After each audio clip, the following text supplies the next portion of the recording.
A Limestone woman has been indicted by an Aroostook County grand jury in connection with a crash in Fort Fairfield that left 2 people dead. 24-year-old Amber Turcotte is facing numerous charges, including manslaughter, operating under the influence of drugs resulting in death, and driving to endanger.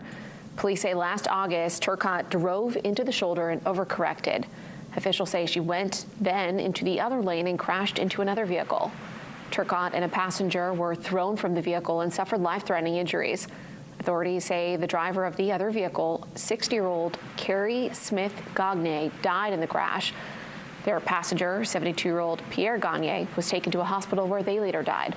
Turcotte was arrested Monday and taken to the Aroostook County Jail, where her bail was set at $15,000.